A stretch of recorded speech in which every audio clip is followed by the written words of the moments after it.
உங்கள் தந்திவன் தொலைக்காட்சியில் தெனாலிராமன் தினமும் மாலை 6 மணிக்கு காண தவறாதீர்கள்.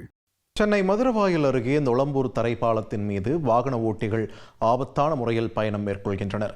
தரைப்பாலத்தின் மீது வெள்ளம் பெருக்கெடுத்து ஓடுவதை சிறிதும் பொருட்படுத்தாத வாகன ஓட்டிகள் அவ்வழியாக பயணிக்கின்றனர். பாலத்தில் உள்ள பள்ளம் தெரியாததால் ஒரு சிலர் கீழே விழுந்து விடுவதாக கூறும் அப்பகுதி மக்கள் பழைய பாலம் அருகே அமைக்கப்படும் புதிய பால பணியை விரைந்து முடித்து மக்கள் பயன்பாட்டிற்கு திறக்க வேண்டும் என்றும் வலியுறுத்தியுள்ளனர்.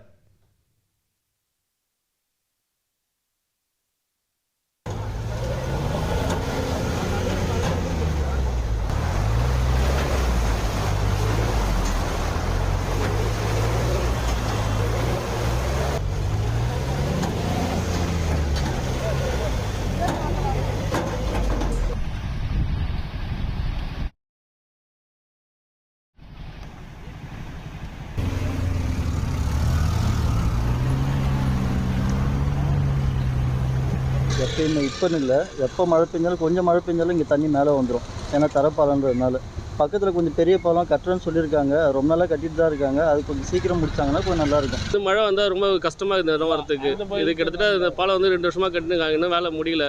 மழை பெஞ்சால் இது வந்து பிளாக் பண்ணிட்டாங்கன்னா இது சுற்றி போகிறதுக்கு கிட்டத்தட்ட ஒரு 2 கிலோமீட்டர் 3 கிலோமீட்டர் தான் போகணும். இது வந்து சேஃப்டி கிடையாது. நிறைய பேர் இதில் ஊந்து வாரி இருக்காங்க.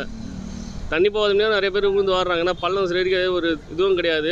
மழை பெஞ்சு ஒரு வாரமாக ஆகி தண்ணி இன்னும் போயினே இருக்குது. இன்னும் எந்த இது ரெஸ்பான்ஸ் கொடுக்கல. நடுவில் பள்ளம் இருக்குது. நைட்டு 2 பேரும் விழுந்துட்டாங்க. லெஃப்ட் ஹேண்ட் சைடில் பிரிட்ஜு காட்டுறாங்க, ஹைட்டான பிரிட்ஜு. இன்னும் கட்டினே இருக்கிறாங்க. அது எப்போ தான் கட்டி முடிப்பான்னு தெரில. இது மலேரியாலாம் வரும். இது தண்ணி கெட்ட தண்ணி வேறு. நாங்கள் போகிறதுக்கு வரதுக்கு கஷ்டமாக இருக்குண்ணா. உங்கள் தந்திவன் தொலைக்காட்சியில் தெனாலிராமன் தினமும் மாலை 6 மணிக்கு காண தவறாதீர்கள்.